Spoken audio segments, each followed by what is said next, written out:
bringing it to them all day. All day. You know what's up? Welcome to Birdland. Win or lose, we bringing it to you always. Always. You know what's up? Welcome to Birdland. Orange or black, we rebuild the pack. No matter where we at, you know we coming back. Section 336, we on this, so tune in. You know what's up? Welcome to Birdland. Yeah, welcome to Birdland. You know what's up? Welcome to Birdland. Birdland. Now, here come the boys from Section 336.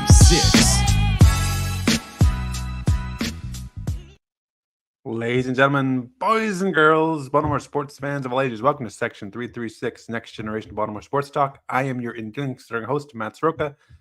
As always, I'm joined by a guy who never lets our video shake up and down like Masson's video, the button lover, Josh Soroka.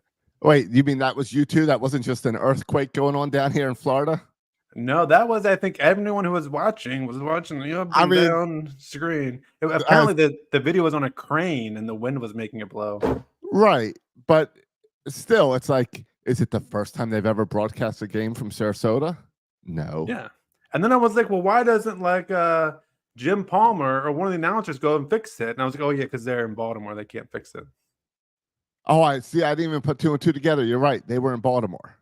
Yeah. That it was Brett and Jim there. Good point. So they had the broadcast from the shaky cam too.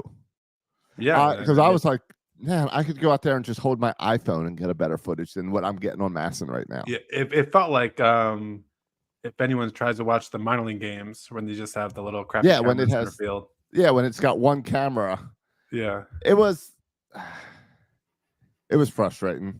I couldn't watch it. I tried. I tried so hard, and it made me sick almost. Yeah, it was to deal with the shaky cam. Yeah, it was not easily ignorable. No, and then they would do they would try to do the other camera angle, so it wouldn't be shaky. But then that guy would hold that camera for like 5 seconds, and then he would zoom in on the grass. Yeah, and I was reading about it, and I guess there was also one that had an orange tint. I didn't notice that, but one of the cameras had an orange tint that was covering it. Oh, I don't see. I just always have orange color glasses. So yeah, I thought the orange tint it was not so bad. Right. I mean, I believe based on a lot of the projections I've been seeing, all of baseball has an orange tint right now. Yeah. Well, with good reason. With good reason. Yeah, I hope so. I mean, I feel like last week they just kind of announced spring training was just started, and they started up with a bang with announcing a bunch of injuries. We had the Kyle Bradish injury, and the John Means injury, and the Gunnar Henderson injury, and the Samuel Basallo injury. And now I feel like there's been nothing but good news since then. Nothing but good news on all fronts. I guess we'll get into some of those stories. There's plenty of hate going on out there of the people who get mad because Holiday doesn't have a hit yet, so he's not ready. Oh, I wasn't even considering that. Yeah, but that's Orioles Facebook that I was looking at this afternoon to prepare for tonight. And Orioles Facebook is always some of the most negative. Oh, yeah, that's a bonkers take. There's a Jackson Holiday story that I want to talk about today, but it has nothing to do with how many hits he has in his first 2 games of spring training. Gotcha. Yeah, in my opinion, it's hard for me to find a negative story so far for the Orioles spring training. It's been all positive. All right. What's your except for the shaking cameras? Right, the broadcast is the negative. Yeah, and I don't care that much about that. The shaking camera reminds me. Do you remember when we used to have the radio broadcast was Steve Molesky talking into his iPhone? Yeah, and it'd be all staticky, and he'd be there talking. So the shaky cam kind of reminded me of that. There's Jurassic Park was no budget expense, and this is no budget at all. Yeah. But you gotta love the passion of Oriole fans. I mean, we got 162 games this season, and it's not enough. We want more. Right. Now, cool. I think we need to know if the shaky cam's going to be on the next broadcast, because I'll just get my massage gun and put it underneath my TV and try to get them to move together to balance it out. Yeah, that's a good strategy. I guess we'll have to check the wind. The wind forecast will tell us what's shaking us to anticipate. Yeah, we'll see. But yeah, no, I agree. There's good storylines. I was trying to line up a guest for today because one of the great storylines is a guy who wants to come on the podcast. We're just having some trouble with Orioles PR. Okay. Because fair enough. The Orioles PR will not acknowledge us anymore since we do not belong to a like newspaper affiliate. Like we've cut off all of our things.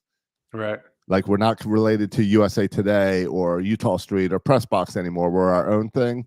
Right. So they won't they say we don't meet the qualifications. Right. So right. On that. One of the good storylines though that is Cole Irvin and the way he pitched the other day. Did you get to look at that box score? See any of the highlights from that? Yeah, no, I think if we're talking about important storylines so far in the offseason, this to me is near, if not at the top. Is Cole Irvin and not just his how he pitched well, but his velocity. Well, and that's the story. Yeah, so he worked with Pitching Ninja this offseason to figure it out and get that, and now he came in with a new pitch and a higher velocity than he's ever had. Yeah, it says here's a quote about it from Brendan Mortensen on Twitter. Said Cole Irvin's sinker, talking about his sinker, and then we'll talk about his fastball. Cole Irvin's sinker averaged 4.7 inches of horizontal break last season. He told me that he did some work in the offseason. Hold on. Now I'm just I lost the tweet for a second here. Just bear with me, people here. Just and so now he's going for 18 to 20 inches. And there is only a couple pitchers who were even able to hit 18. Right. So he's looking at 18 to 20 inches of break on his sinker. And so his sinker moves a lot more. Well, and then his fastball is up to 95.9, which is the fastest he's ever thrown in his career. Yes. And he was sitting at 94. He's just sitting there, which was faster than he threw all last year. So he's sitting. He can certainly hit higher than that. He hit close to 96, as you mentioned, but he's sitting at 94. And so that's a big up for Cole Irvin. He has only hit 95 3 times in his career. Yeah. And he hit 95.9 and was sitting at 94. Yeah, huge. Irvin's quote after the game was, he said, quote, "It was good. I'm feeling good. A lot of the hard work in the offseason is starting to pay off, and that's what I'm tripping it to." And I think we're seeing that with several guys who put in the hard work in the offseason. And Cole Irvin's certainly no exception. And this seems like a perfect hard work meets opportunity. You know, he put in the hard work this offseason. And listen, there was parts in this offseason where he could have said, "Oh, I'm the seventh in line to be a starter. I'm not gonna. It's not gonna work out for me. Maybe I should just, I don't know, pack it in, right? Or maybe I should just, resign to just being an average bullpen arm. Right. Take it easy. I've got a slot in the bullpen. Yeah. But no, I know him a shot. And now all of a sudden he worked his tail off. He gained velocity on his fastball. And keep in mind, 2 years ago when we traded from the Athletics, he had a year where he had pitched 180 innings, had an ERA under 4. I'll take that as a 4th or 5th starter. Well, that's the thing is he's pitching now in a spot where now it's like, okay, he's the 5th starter because of injuries, but he's pitching in a way that it would have to be considered even without injuries. You'd have to consider, how do you get him into this rotation? Yeah. I agree. I laugh a little bit because he's thrown what? 20 pitches? Exactly. 20 pitches that we've seen. Yeah. But yeah. So Cole Irvin's trying to get on 336. He's just got to work it out with Orioles PR. Yeah, and we're Cole Irvin guys here from Jump Street. We like his attitude. We like his personality. I mean, he's part of bringing the fun back to Birdland. Yeah, we like Cole Irvin. We're Cole Irvin supporters here, and so this is great for him. And it's great that there's an opening for him in the rotation. And we'll see how this continues. But right now, he is a favorite to land a starting rotation spot. Yes. And this is really important because we got to make it through the first month without Cobb Bradish and John Means. Hopefully they'll come back at some point, but we have to find a way to get through there. And Cole Irvin could be a bridge to that and maybe even more. And people always love to talk about like, hey, every season some stuff will go wrong. So you have to plan on some things to go wrong. People don't like to praise as much as, hey, there's going to be surprises every year. And Irvin coming back and Irvin being a dominant pitcher, it could be a huge surprise for this season. Not one we didn't talk about him in the offseason as an impact player. No, I agree. I mean, we talked about it before last year. Guys like Cano and Ryan O'Hearn, Yes. guys you weren't counting on that turned out to be huge successes and surprises. And maybe this team just has a way of instilling this. And I think part of it is the attitude and the personality of this team. And that they are brothers out there. They are friends. They enjoy playing together. They build each other up. And I think that pushes everyone to want to come in better shape, better, improved, faster, better, stronger, all that. Because you want to not let your guys down. Yeah, we've joked about seeing kind of fat off-season pitchers coming in fat. There's no fat pitchers out there. Nope, I didn't There's see no Alex Manoahs. No, I did not see any fat pitchers on this team. And thanks to the new uniforms, we had plenty of opportunities to see what's going on under those pants. Oh yeah, we need to really get the zany one for the whole uniform. For the uniform We'd be all over this uniform. It's too tight, see-through uniforms. I did hear from. I see you rocking that hat, Josh. Though. Yeah, I do. I like the spring training hat. You like the bright orange? I like the bright orange. The Orioles unveiled 3 new hats in like 3 weeks, and they got me as a sucker. I ordered 2 of them, and then my wife said no to the third one. All right, good for your wife. So yeah, but the zany one, I heard from the zany one this week for the first time in probably months. Oh, about the uniforms? No, you would think about the uniforms because his daughter goes to UCF. And my daughter is transferring to UCF in the fall. Just got accepted in. Nice. And the text I got was a video post-game interview of the UCF pitcher from this past weekend, because it is the younger brother of Nick Vespi. Oh wow! And he did his post-game interview in a Nick Vespi Oriole jersey. Oh, which is sweet. pretty cool. That's cool. Yeah, it's a cool connection. So yeah. So the zany one is still out there paying attention to Birdland. Yeah. Well, speaking of kind of off-season workouts and speaking of brothers, another, I think, kind of huge story so far has been Jackson Holliday. Okay. Specifically, I don't know if you paid attention to this, Josh, his off-season workout. I've seen like the video of him giving a tour of the barn and stuff. I've seen that stuff. Tell me about his off-season workout. What's kind of bonkers, first of all, this is a guy who you talk about has every excuse maybe to not like work out super hard in the off season. If you think about it from the perspective of he already has a ton of money because he was first round pick and because of who his dad is, professional baseball player Matt Holliday.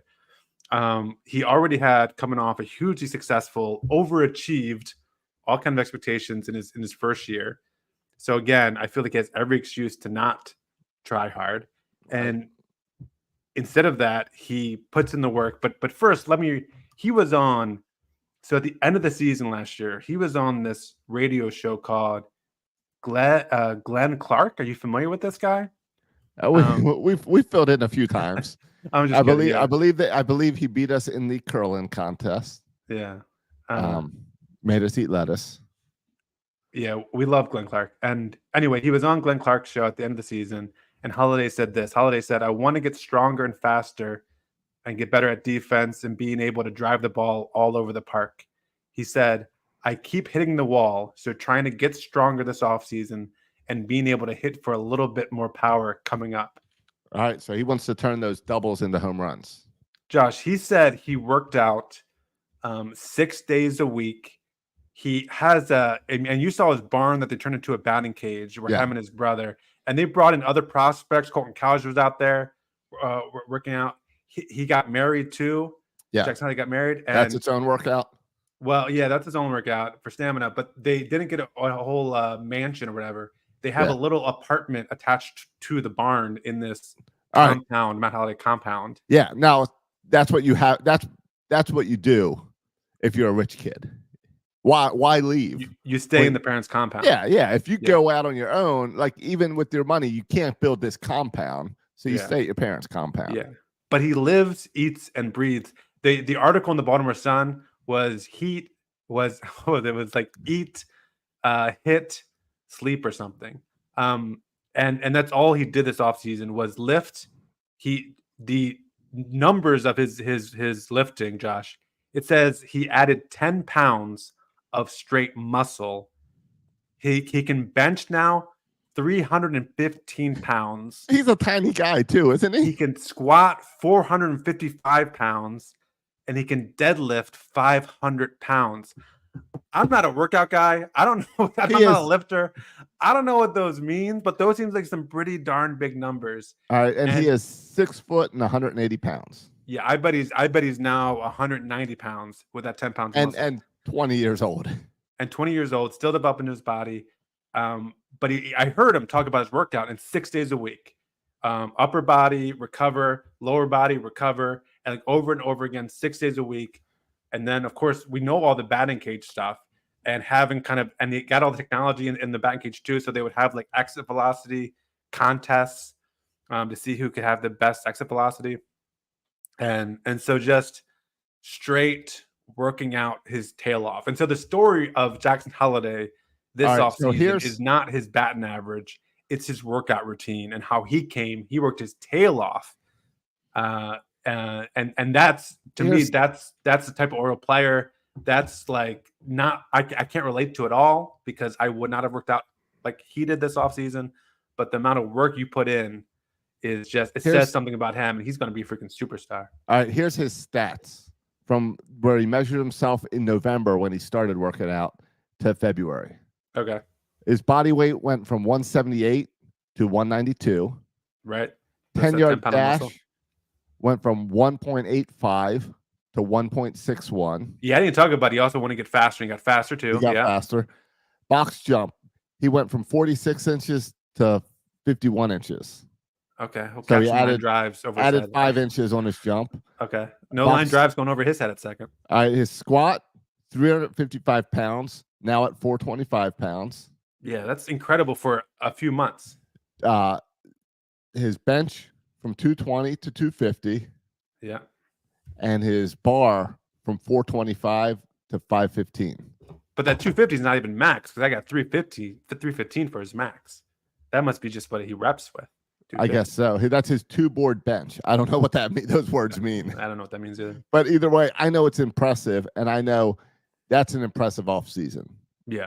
I mean, that's 6 days a week. And eat, sleeping, breathing baseball, hitting and lifting, hit and lift. And I feel like it's what we hear a lot about, like, well, that was and we heard this with Gunnar and stuff. That's you get him into rookie year, and then that sophomore year, they really take that jump. And that's because that's when they're around all this stuff. Yeah. That's when they have the trainers working with them after that freshman year or during that freshman year. Because you normally don't have those trainers as much at the minor league facilities. So once you get up to majors, you've got the guys telling you, hey, here's what to work on this offseason. Well, he's got all that with family and parents and all that. He's got everything set, and he actually went and did the work. It's very impressive. Yeah. It makes me wonder if I could go do it all over again, Josh. When Silas was born, maybe I should just put him in a basket and leave him on the Holiday's doorstep, ring the doorbell, and run, and just let Silas be raised in that family to see what they can make of him. I'll tell you, I've been I bought a D-Bats membership for Owen a few weeks ago, I was telling you. And we've been going to D-Bats about 4 days a week. We go for about an hour to 90 hour. That's dedication, 4 days a week. 4 days a week. And we're now like 3 weeks in with this 4 days a week. Uh-huh. And I've seen a drastic improvement in the way he hits the ball and what he can hit and the speed I can throw it at him. So I can't even imagine being in a facility like this at the next level up with professionals around. His dad is a professional, right? Right. The advancement and the leg up that a guy like Jackson Holliday has, which doesn't even talk about DNA and all and genetics, but just his entire life being around baseball and that type of facility is impressive. Yeah. It's impressive that part of me thinks maybe we should just bench everybody, hope that everyone gets hurt, tank this year, try to get the number 1 pick so we can draft Ethan Holiday, his brother, and then really try to win the whole thing. Well, I was thinking more like round 2. Like, this is round 1. We've got the guys. But when Ethan becomes a free agent, we got to bring him over. You know, brothers will want to play together. Yeah. So, you know, when we get to that point, if Ethan's any good, there's going to be talk about, hey, we need to sign Ethan. Yeah, you're playing the long game. I like that, Josh. I like where your head's at. Oh, yeah. I'm not. You're thinking 2035 here. Yeah, well, this is a dynasty. I don't care about 1 year. Yeah. All right. I'm with you. I don't disagree. I'm about the dynasty too. Other storylines I've liked. We mentioned the injury to Cobb Bradish. The latest quotes from Elias are encouraging.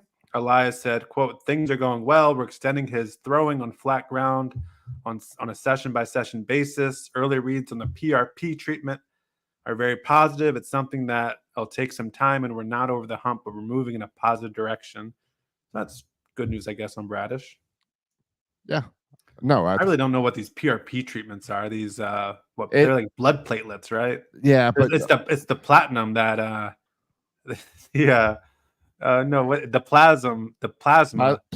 That is that the stuff that we used to get paid $50 in college if we would go give our plasma? That was bone marrow, right?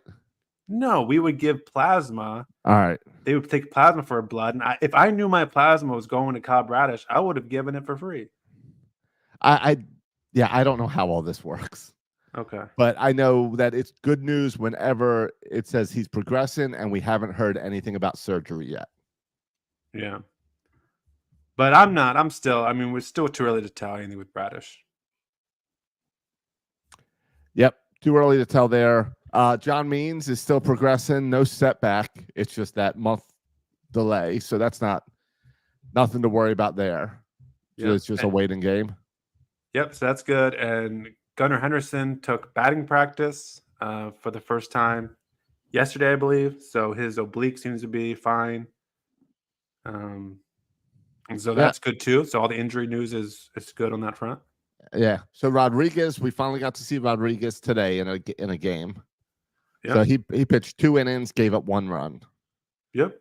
2 strikeouts. So that 1 run was a home run. So it's not too bad.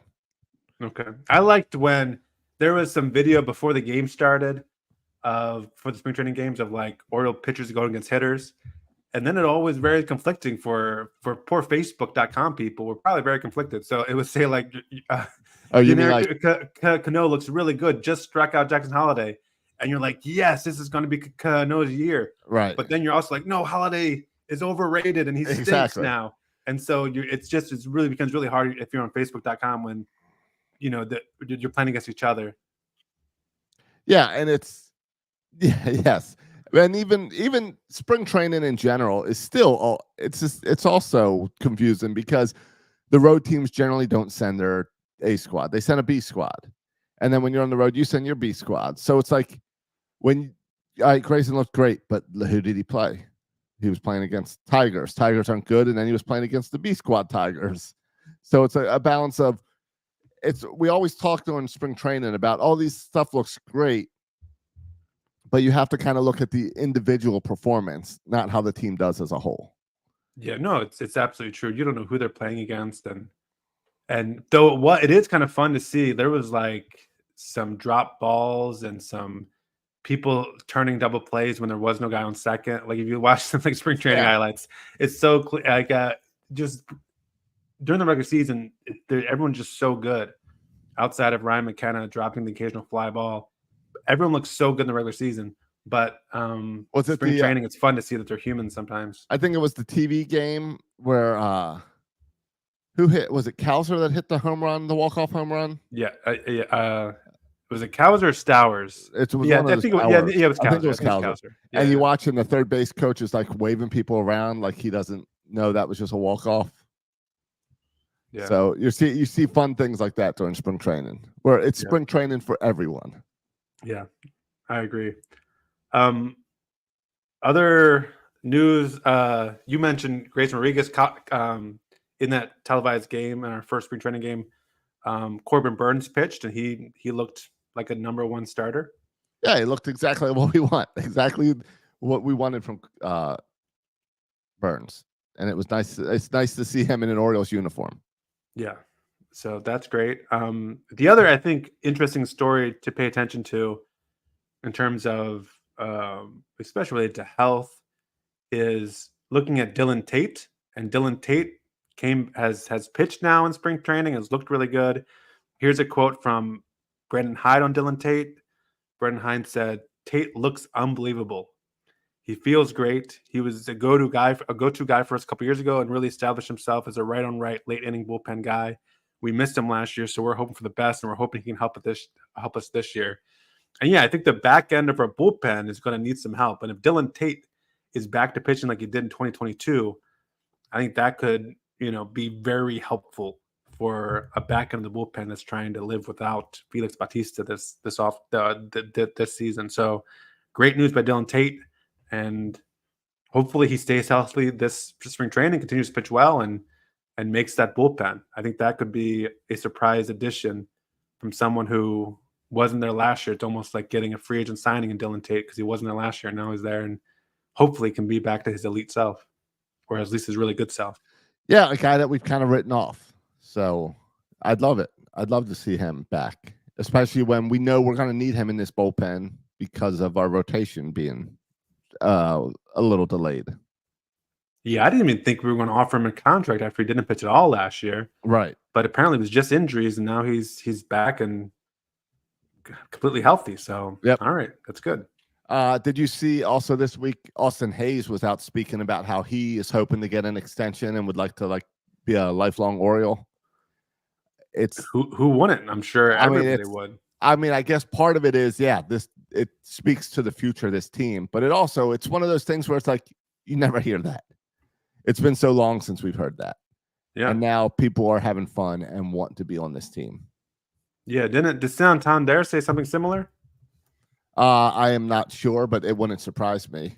It makes sense. We also got word he said he would love, he said, quote, he would love a long-term extension. Yeah, that's awesome. I mean, we love to hear that. Even if we don't make those extensions, you want people to want to be here.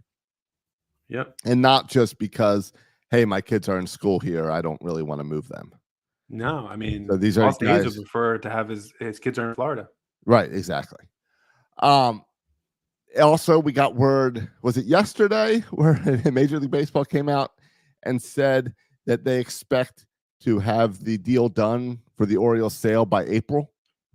Yes. And perhaps before opening day? Hard. Yeah, they're pushing hard before opening day, but by April. Yeah. So it's not just the city of Baltimore that wants the Angelos family gone. It's Major League Baseball and all the other owners that are now fast-tracking this. Yeah. No, it's true. I think everybody. More good news. Yeah, I think Rubenstein too is probably on that same boat of wanting to be owner as quickly as possible.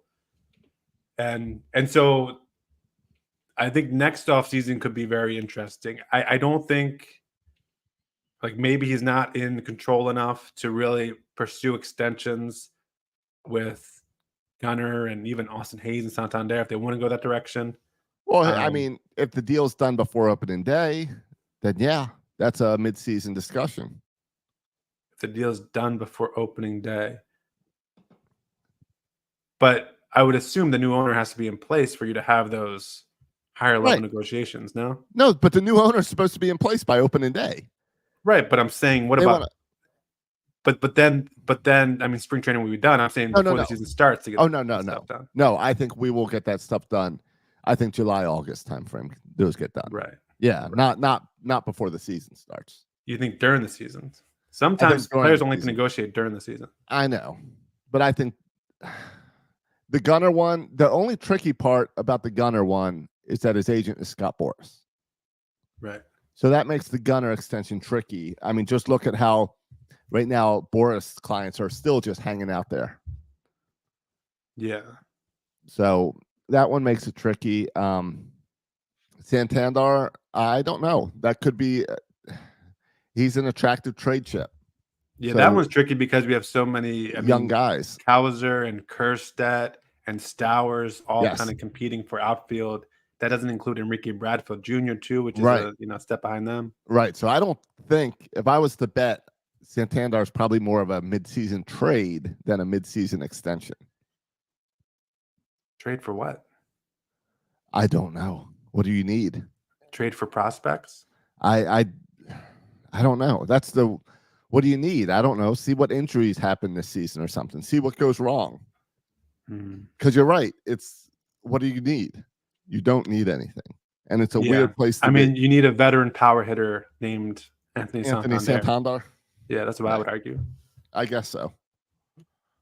Yeah, I mean, you mentioned the B lineups and the split squads. What's interesting is every time I look at the Orioles lineup, I feel like sometimes Manager Hyde comes under criticism during the regular season for how his lineups are constructed. I feel like even when we're doing B squad and you get all these players on the 40-man, it is really hard to write a lineup card that I'm not excited about. Like, I don't care. You throw any of these names out there, put them in any order you want on the lineup card. I'm excited about it.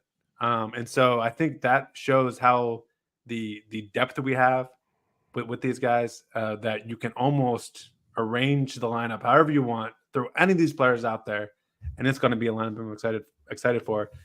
That has not been the case in previous years. Yeah, and yesterday is a good example of that because there were two games going on at the same time, which you could see who was new to the bandwagon, because there was lots of confusion from people of, what do you mean? How can the Orioles be playing the Braves and the who else was it? And Tampa Bay at the same time?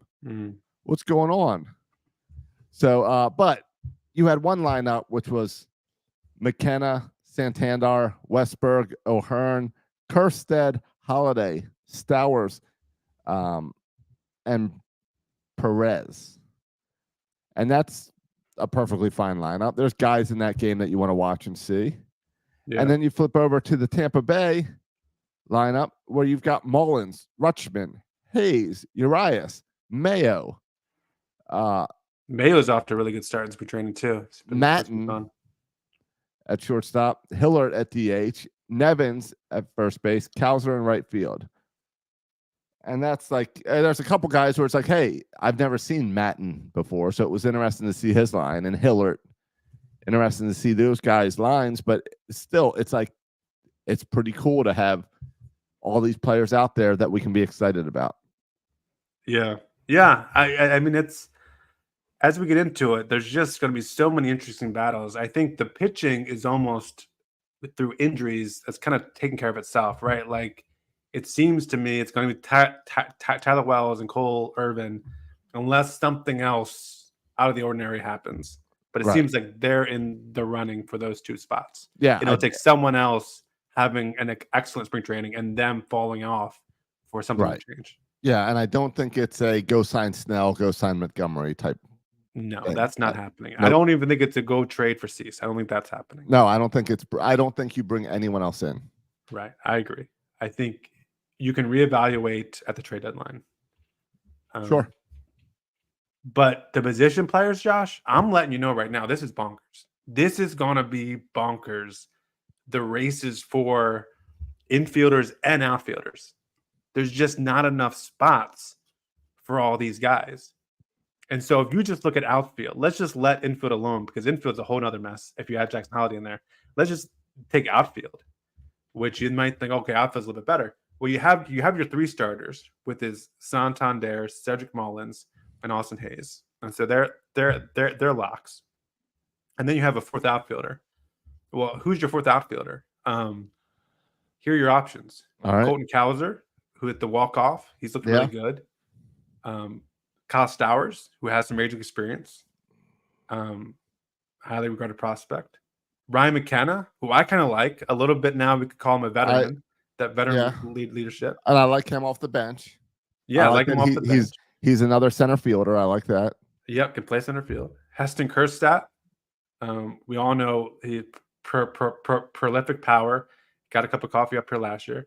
Those are four. And if you want to add Mateo, because now Mateo, they said, I don't think he's played at center field yet in spring. Maybe he has. But you add Mateo as an outfielder. If you want to add him, you can. And now we give you five outfielders. outside of the 3 starters that you could legitimately make a case. Well, let's take Mateo out there. Even not Mateo, you got 4 who you could legitimately make a case to be your 4th outfielder, but you have 4 of them. And so maybe you carry 2, but that still leaves 2 of Cowser, Stowers, Kerstedt, McKenna out. And so that's going to be bonkers to watch. And you have the same thing happening in the infield. It's just going to be bonkers. Yeah, and it's going to have to be, it's really going to be the hot hand. Whoever the guy is that's hot at the time, that's the guy that's going to make it. And then the other guys are going to be down in Norfolk. And if you're hot, you're getting pulled up.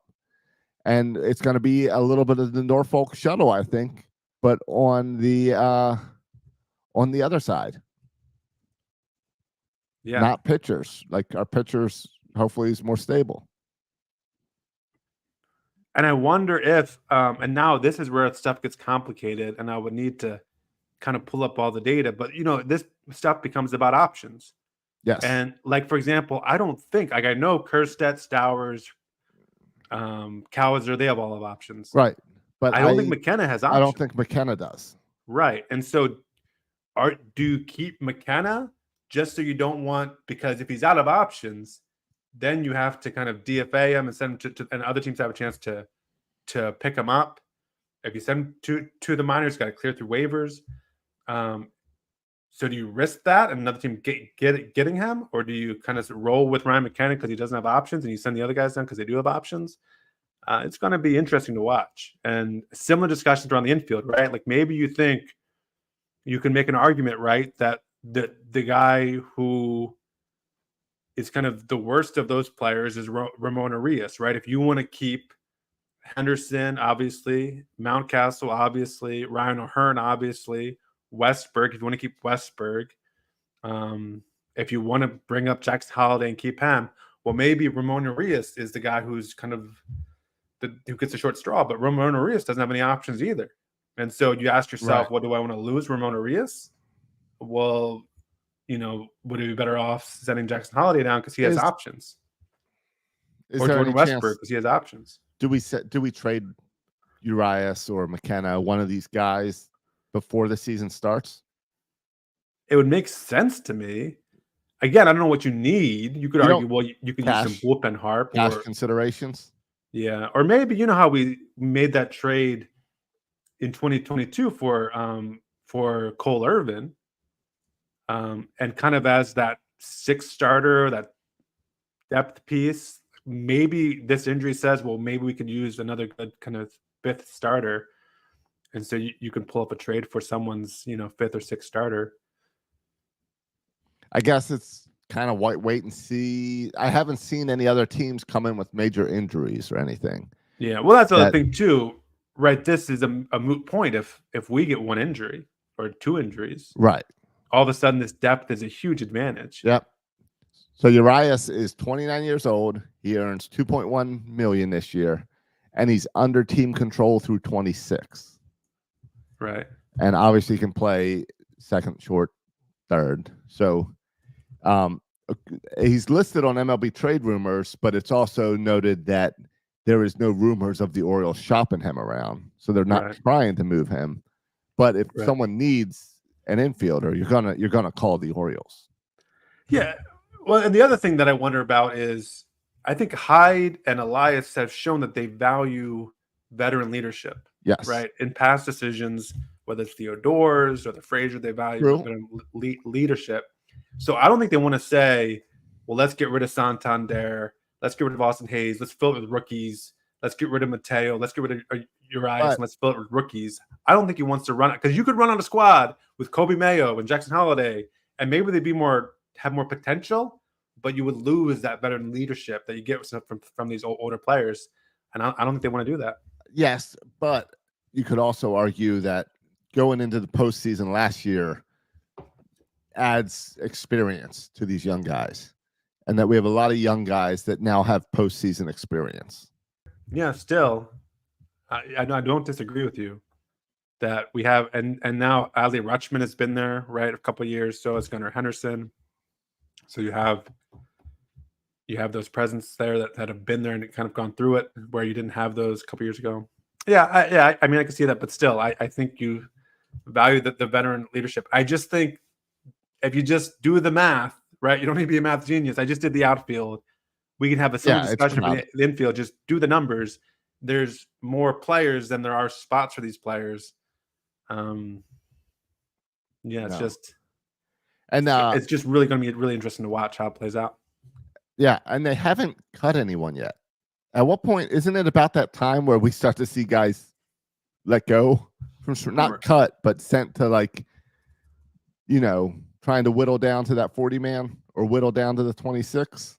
I don't think so. We're a week in. We're a month out from opening day. Yeah. Well, I would say we're a week into spring training.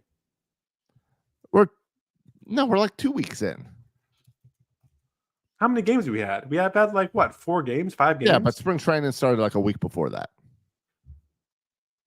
But yeah, we've had a week of games. And you're right. Some like Tyler Wells, we haven't even seen pitch in a game yet. So I guess I just Googled Orioles spring training cuts just to see, when and the first one that comes up is Jahmai Jones among Orioles spring roster cuts from March 27th, 2022. But but March 27th, that would be last second. Yeah. When you're kind of whittling down your final group. So yeah, I guess there's no need to do it early, and I guess you got to wait for you want to wait for the minor league spring training to start. So I guess we are a couple weeks out. Yeah. So I mean, I think that becomes when we're still having kind of pitchers needing to fill up their innings. I think that becomes when those pitchers have less of a need to fill those innings, and you can actually spread out the roster more. And here's an article from last year saying the Orioles have yet to make their first cuts from their 71-man spring training roster. It's only 25 days until the opener. So that would be another week from now. Yeah. So we're really looking at maybe next week we might get our first cuts. All right. Yeah, and no rush. I mean, I think we're still seeing these players, seeing what they can do, and I think Elias would like as much time as possible to make this decision. He's certainly no rush to whittle down these numbers, and I'm really curious to see what he's thinking now and what he's feeling in terms of who he thinks is going to make this roster. Because right now it doesn't look like there's any easy decisions, but a month is a long time. We'll have to see how this thing plays out. Yep. Is next week when we start to look at the battles and kind of picking who we see making this roster? Or is that still too early? I'm still getting ahead of myself. Yeah, I think we're looking kind of in mid-March to be having this. See, this always happens to me. We're 2 weeks into spring training, and I'm like, all right, where's opening day? Let's go. I'm ready. I need real baseball. I need it on TV every day. I need to be in Camden Yards. Yeah, these people who a month ago were making their opening day lineup roster predictions. I don't really understand these people, but go ahead and do you. I don't even like doing them now in the middle of March or at the end of February. No, that's why our actual prediction episode is like the very last episode before opening day, sometimes recorded like the day before, because we don't like doing it ahead of time. Yeah, because so much stuff changes. I mean, even just right now we would have never picked Cole Irvin, right, in the rotation to be in the rotation, and all of a sudden we were talking about Tyler Wells as a bullpen piece and Cole Irvin as a long man, and then how quickly things change, and just in a week. And so anything can happen. Correct. But it's good that we're back to baseball season. Yeah, we're back to baseball season, and health news wise, things seem to be good and trending in the right direction. I think that's the big thing too, is just hope for no serious injuries from any of our key players, especially pitchers you worry about. Yep. So right now everything seems to be heading in the right direction. Yeah, I can't wait. I'm going to head over to Sarasota in 2 weeks. I'm going to go catch a couple games. Oh, nice. Yeah, I won't be able to make it down Sarasota this time around, but My you can give me some insider perspective there. Little League starts this weekend for me, and they did an interesting thing with the schedule this year. Opening day is the only Saturday game I have this year, and I have all like weekday games, which means I get to travel and go to, like, I couldn't do spring training in the past couple of years because of Little League, and now I get to go do it. So I'm excited about that. Yeah, they need to hurry up and send my schedule. We didn't have our draft yet because we're short on coaches. Oh, Nobody wants to coach nowadays. Did you pick your team? No, because I went to evaluations, which is total chaos. Yes, how was evaluations at your age level? Yeah, it was chaotic. It was dumb. I'm supposed to. I don't know how anyone evaluates any of these players. Like 1 to 5 scale, as if there's any nuance from the 3 swings. And so, did you have the app where you had to grade them? No, this is all old school. Pen so and you paper. Had a piece of paper, but you were supposed to grade a 1 to 5. 1 to 5, yeah, and then add up the score. And so I didn't take any notes outside of, and sometimes I saw one swing, Josh, and I filled in all 5 things, and I just went up and put all 5 things. I told you, my notes that I take are based on the parents, not the kids. Yeah, but there's no time to make notes because one guy. Yeah, exactly. And there was really no interaction from parents either. I mean, parents were not involved in any of this. So it was a little chaotic, and it was 75 kids total. So they were all just kind of lined up waiting their turn. So they're very patient. I like that you did it by paper, because I'll tell you, my phone overheated. Really? So I couldn't put in the last 10 batters. Well, my pen broke. And so I was up a creek with my broken pen. Okay. Very similar issue. I dropped it and it fell and it broke apart, and I couldn't get the spring back in. So I had to just use the inside part to write my notes. It was a little bit chaotic. And I also realized, and this is obvious point about kids, but Silas is 6 and this is 8U. So he's one of the youngest kids there. And you just tell body type, body control, not even just size, just control of your body, who the 8-year-olds are, who the young ones are. It's pretty clear.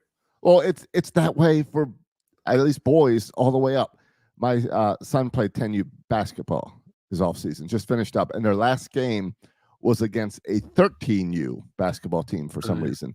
And the difference of ball control and knowing how to move their body and manage things of a 13-year-old versus a 10-year-old was massive. Yeah. Well, it reminds me of, there's that book by Malcolm Gladwell called Outliers. Yeah. And I don't know if you've read Outliers, but I am familiar. Okay.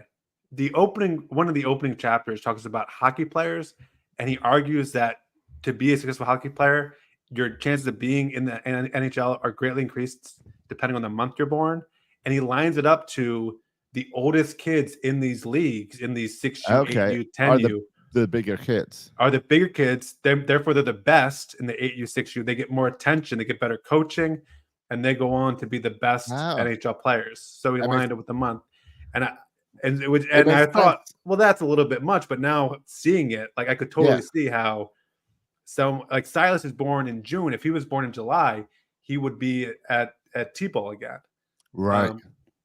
And so now he looks like one of the worst players. Well, he's one of the youngest players. And he doesn't look like one of the worst players. He's still a good player, but so he's just it's just how the month you're born, and because you grow so much in just those 11 months. Yes. It means he's going to have to work a little harder to keep up with the bigger kids. Yeah. But what I'm extremely grateful for, because I was upset that the lack of talent and body control and stuff last year or last fall. So I'm looking forward to the older kids. Though I think there was 2 pop-ups caught the whole afternoon. So no one can still catch a pop-up. And they're still rough around the edges. You can see behind me my little whiteboard, magnet board, because my first game is Saturday, so I've been stressing about lineups and positions and how do I make everyone work, because it's Little League season. Yeah, I've got no schedule. I don't know what our practice game schedule is. I got nothing. I'm a little bit annoyed at this league and my lack of information. So I don't know how hard it is to put a schedule out. This league assigned us 2 practices during the season, and one of them is after our last game. two practices the whole season? Yeah, the whole season we have 2 practices because of field availability. Oh, So how are you supposed to get better without practice? I'm gonna set up some stuff at D-bats and tell parents to pitch in some money if they want to come and let's work out there. Because you can't it's go in ridiculous. the field. No, there's no fields available. That's wild. Because like the travel ball kids are using all the fields or something. And yeah, and one of them's after the last game. Like, what's the point of that? I guess we're gonna use it to get ready for the playoffs, but still, it's silly. How many games do you play a week? 2 to 3. 2 to 3 games a week. Yeah, I think it's 2 a week. Let's see. I bet it's just 2 now that we don't have Saturday games. So let's see. And you can't practice on Saturdays? No, the travel teams are all using it on Saturdays. Oh man, that's messed up because practice is when you can work on stuff and get better. Well, get this. So I have a game on Saturday and a game on Monday. And then I have 2 weeks off. With no practices or games. No practices, no games. Yeah, that's not good. That's not good, Josh. And then I have a week, and then I have does everyone have two weeks yeah, off? everyone does. Everyone does. I think everyone has at least 10 days off, but I have a Monday game and then nothing else that week, and then spring break week for the kids. So nothing that week. Then I have a game on Monday and Thursday, a game on Tuesday and Thursday. Then I have a practice on Tuesday, game on Thursday, game on Tuesday, game on Thursday, game on Thursday. So it's Tuesdays and Thursdays. Yeah. That I have games. And it's silly that how the practice schedule works. That I'm just gonna rent some cages and I'd rather cancel those games. I'd rather do 1 game a week and 1 practice a week and cancel the other game and just it's interesting because without the practices, it's hard to be like, here's what you work on. Like what I did last year when I had 1 practice in season, I told all the kids to wear their baseball pants and we worked on sliding. And we spent half of the practice working on sliding because that was a problem I saw during our games. Yeah. And it's hard to really do that because you can't, with only 1 practice, you can't say, well, I saw this on Saturday, so let's work on this today on Tuesday. 1 practice the whole season? Last year, yeah. That's bonkers, Josh. Like when we did fall ball, we had 1 game a week, and then we would always practice on Saturdays. This league, that's wild to me that you guys don't have practice. Well, I think we got 2 last year, but 1 rained out. But it's wild to me that you're not practicing once a week. No, we get 2 practices, and then they also removed pants from the league, so you don't get pants. All the parents had to go out and buy pants this week. They just give you a shirt. What if you refuse to buy the pants? Can you play pantless, or they won't let you? I don't think you can play pantsless. Okay. I know you cannot coach pantsless. Okay, but I'm not sure about playing. No, we've always had to buy our pants here. Oh, okay. All right. I don't mind it. It's just they used to give pants, and now they don't, but they didn't lower the price. So for me, it's more of a money thing. Yeah. But yeah. Also, I have a T-ball bat I'm going to try to get away with. You think I can have Silas use a T-ball bat for coach pitch? I think so. I think so too. I'm going to try to get away with it. Yeah. This is a racket where they try to buy a new bat at each level. Oh, I know. When I go into D-bats, we have to walk through a little store to get to the cage, and every time I want this new bat. Yeah. And he picks it up and it's $350. That's wild. I was like, no. And then I want batting gloves, and I want this, and I want that, because we walk through all this stuff. So instead, I got a new grip, and I put new bat tape on his bat. Yeah, I like that about evaluations too. There was like some people came in full baseball uniforms. Yeah. Some people showed up in like jeans and a hoodie. I was like, I want the jeans and hoodie guy. I like that guy. There was just there was no set. Like some people were in sneakers, right. Some people cleats. There was no kind of set dress. Oh, here's a coaching question for you. Yeah. All right, I got 2 brothers on this team. It's their first time ever playing. Okay. But their parents only bought 1 bat and helmet. Okay. So you know how it goes. Every kid has to bring their own bat and helmet. Yeah, that's not how we did it growing up either. No, it's not. The team had a couple helmets and we all shared them. Yeah, whatever. Everyone's got their own helmet now. Yeah. Snowflakes. Everyone's got their own helmet. Everyone's got their own bat. Like, yeah, I didn't have that stuff growing up. Yeah, we didn't have our own bat either. Yeah. No, but either way, here's my dilemma. Okay, what's your These dilemma? 2 kids are sharing 1 bat and helmet. All right. Now I think it's because the parents are thinking, well, two kids can't bat at the same time. Sure. But They that forget means that their kid might get on base. They're right, assuming but he'll there's never a get on base. chance this kid gets hit by a pitch and gets on base. Right. Or walks or something. Or I tell him don't swing and he gets a walk. Right. So then I've got this dilemma. Do I separate them out in the lineup or do I put them together in the lineup? Well, you got to separate them for the helmets. See, I was thinking about that, and I decided it's not my problem that they don't have a helmet. They got to figure that out. I'm keeping them together. You're going to hold up the game when the guy runs to first. And well, the kid's going to have to borrow someone else's helmet, and then he's going to have to go tell his mom that he needs to buy him a new helmet. So this is your way to make sure he gets a helmet. It's my way of not hurting my team and hurting my lineup construction based on a helmet. Yeah. So, you don't have extra helmets? No, I don't. No, they don't give us any helmets. They gave us catcher's gear, and I lost it. I lost a whole bag of catcher's gear. It's gone. I left it at the field. Have you told the commissioner yet? Yeah, and they keep saying, "Well, check lost and found," and then they say, "Well, lost and found is only open on these other days that I'm not at the field." So I haven't. So you haven't checked lost and found yet? I could. No, but it's been gone for like 3 weeks, so it's gone. Yeah. It's gone. Yeah. Thankfully, my catchers have their own gear, so this might not be addressed until the end of the season when they tell me to turn it in, and I'll just say, "No, remember, I already turned it in." Yeah. I'm planning when we go to the draft of turning in all my stuff from fall ball. I never turned in. I tried that last season, and they were not happy with me that I kept the catcher's gear for the off season. Oh, all I have is a tee and uniforms. Okay. They gave me a bucket this year, which I was happy about. Oh yeah, they gave me a bucket. I wasn't sure if I should return the bucket, so I just assumed I should keep it. I would keep it. I also now as a coach, and the baseballs too. I'm keeping the baseballs. Those baseballs aren't cheap. Let's coaching talk. Did, at the end of the season, did your parents give you a coaching gift? No. Me either. But I've seen other coaches get coaching gifts, and I've pitched in to coaching gifts. But I gave my players a gift out of my own money, and I had a couple parents come up and give me money in support of the gifts I got for the players. Okay. That's the closest. What did I do? I bought all the kids Prime because all the 9-year-old boys were obsessed with Prime last year, so I got them all Prime. I bought them all their own baseballs signed by every member of the team. And then, I didn't do that. And then we got, they all got medals. And I gave game balls out throughout the season. Do you give game balls out? No, I didn't do any game balls. Yeah, I do a game ball at every season. Okay. And the new game balls this year have like the team or the league stamped on it, so it'll look even cooler as a game ball handed out. Nice. But you're bitter that you get no thank you gift? Well, I saw the basketball coach at the end of the season get a thank you gift, and I'm like, does that mean the parents don't like me? Because I think the kids like me for the most part. Yeah. So, I mean, there are. I didn't think about it when I played. Yeah. With Coach Wakefield for every year of my life. Right. Like he's just a freaking volunteer out there doing it for nothing, spending every Saturday with me. And like these are freaking volunteers making this thing around. And that's what I wanted to bring up. I got distracted by the gift, but really my thought was, I feel like every coach by the league, like the league should hand out the coach, here's a $50 gift card to Dick's.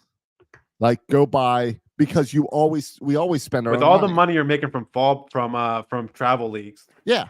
Like you're making all this money at the concessions and travel leagues and all this crap. And then I end up spending my own money for a coaching bag and for a fungo bat. And then I buy extra baseballs and I buy a scorebook. Like I have to spend all this money when I'm already volunteering. Yeah, there's money associated with coaching. Yeah. It's inevitable. Yeah. And it's like, I really think they should, their league should have that built into, hey, we understand that, coaches. Yeah. Here's some money with gift card. That's a good idea. Gift card to D-Bats or wherever. And exactly. And you would think you could have Modell's or Dick's just sponsor it to be like, hey, here's Apollo gift cards for your coaches. Yeah. So all right. That's how Josh, I would you should push to be for a commish. You should push for a commissioner position. No, thank you. Go into leadership. No. Because remember, my whole hesitation for coaching was not about the kids. It was about dealing with the other parents. And commissioner means you're dealing with the other parents. Umpire means you're dealing with the other parents. And the coaches like you who are disgruntled. I'm not disgruntled. Yeah. I like the other coaches. Me and the coaches get along fine.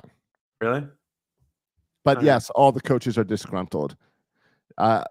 We just found out picture day Saturday. They gave us 4 days notice.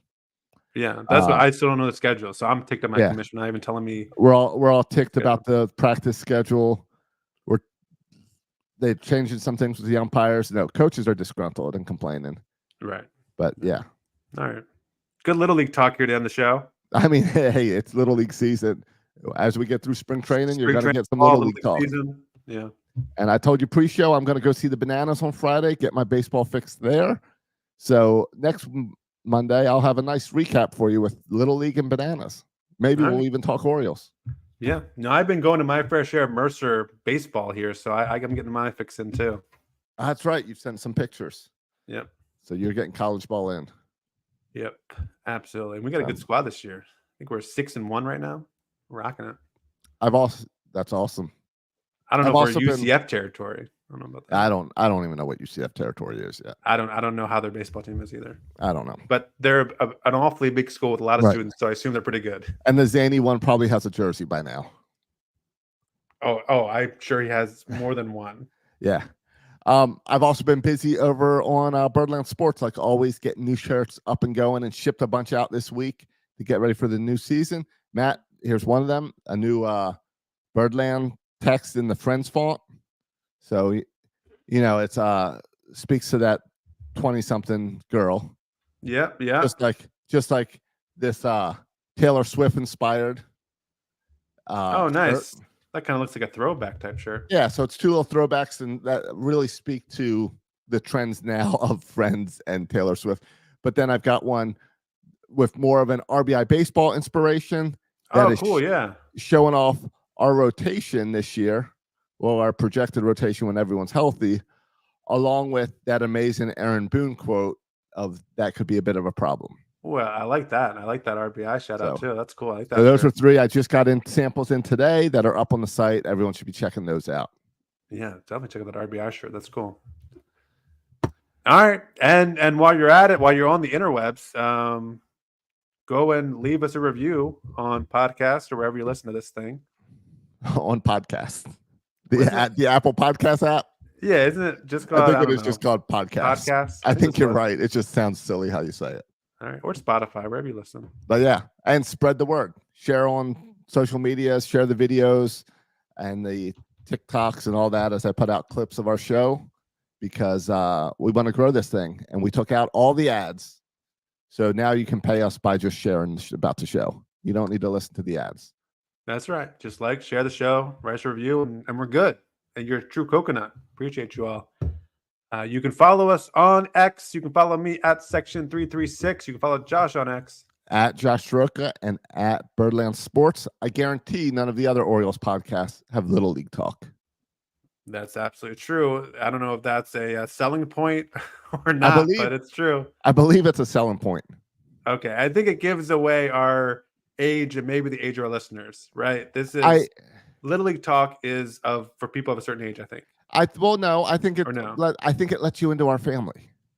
All right. If you're a listener, you're a family. Right. And we do not shy this entire freaking podcast from Jump Street about sharing some of our personal life within the podcast. Nope. Right.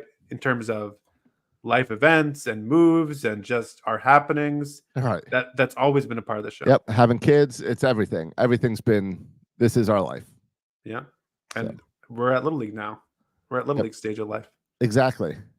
I think the Zaniac one and I talked sending kids to college a few months ago. So, and Zany one is heavily involved in Little League himself. Like, don't get twisted. Albie is heavily involved in Little League. Yep. He does the travel ball stuff. Right. Yeah. All right. Fine. Anyway, thanks for listening. And as always, go O's.